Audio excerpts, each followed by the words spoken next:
suspension. But I've got for you, Judge, I couldn't access it at the time because I don't have access to our closed files.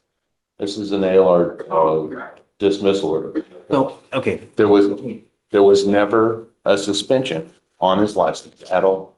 He's been good to drive. He was also drinking. Well, But the concern was that he was drinking. And But Judge, you told him before you left that that you were doing this because there was already a suspension on his license that he couldn't drive. I never got the impression that you were taking that action because he was drinking.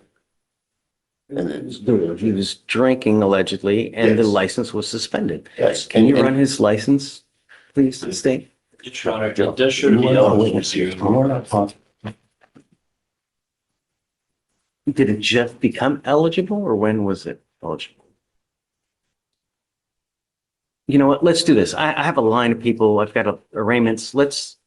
Let me put this off a little bit because this is going to take a I lot have more to go to the time. doctor's office. I sent you an email on Friday when you said this. I'm supposed to be at the doctor. I took today off, but I never got a response then when I asked to move this to tomorrow. So I've got to get it done. I've got to be at the doctor. So we can do it tomorrow.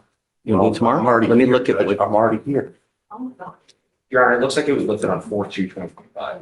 So what day was it lifted? 4/2/2025, from what I can see on the license. It's the IC. And what are the days that he's alleged to be driving? The second, Judge, let me double check.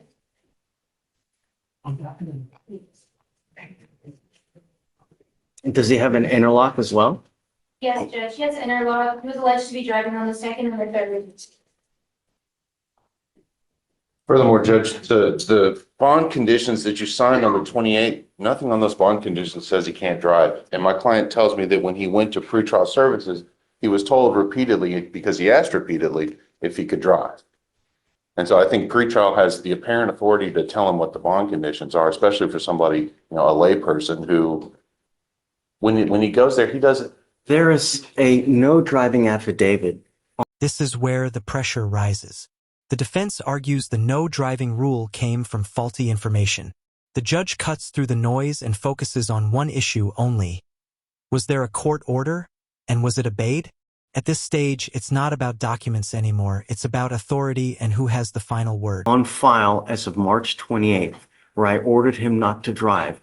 Just because you think you can drive doesn't give you the right to just go start driving in violation of a court order. You come here, you ask for permission, and then we give you permission. You don't just go do something and ask for forgiveness after the fact. It's told by pretrial services. I don't give a damn who Jesus tells him. Judge, you don't. Doesn't matter. A court order is a damn court order. Just because pretrial services just tells you something doesn't. Really? Is that what it's now come to? This was all premised on wrong information that he couldn't drive. He can drive. There's nothing wrong with his license. There was no ALR suspension ever. The state told you that. That's why you. It was a suspension, It was and not it an was ALR lifted suspension, on. There was no ALR suspension. I got the case dismissed. It's not possible. I mean, would you like to see the email? This is the key turning point. The defense leans on the excuse, pretrial services said it was allowed. That doesn't land. Judges don't accept secondhand permission. Court orders aren't flexible, and they don't come from staff. They come straight from the judge. Or the dismissal ordinance from jurisdiction, because it's right here. Dude, I'm just looking at the records. That's fine. I'm showing We you. were suspension, it was begin date 1/3/2025, lift date 4/2/2025. It's not possible because it was dismissed with prejudice. 12/6/2024, end Herrera? date 6/3/2025, and the lift date comes in at. And then if that, I'm not saying you're wrong, what I'm saying is, based on what I can see, is what I can see. if there's a dismissal order, then that suspension is contrary to law and it's void. I'm going on what DPS says. I don't have access to what you have. I don't know. All I know is please, you don't. This is classic courtroom clash. The defense argues technicalities. The judge enforces the rules. The message is loud and clear. Even if the system slips up, you can't make your own exceptions to a court order. Don't need to put your complaint. All I'm saying is that regardless, Mr. Johnson, a court order is a court I order. understand. You don't just do something willy-nilly because you think that you're in the right because of this. No. We have court orders for a reason. If you ever do this again, I will have a contempt hearing. I'm warning you now.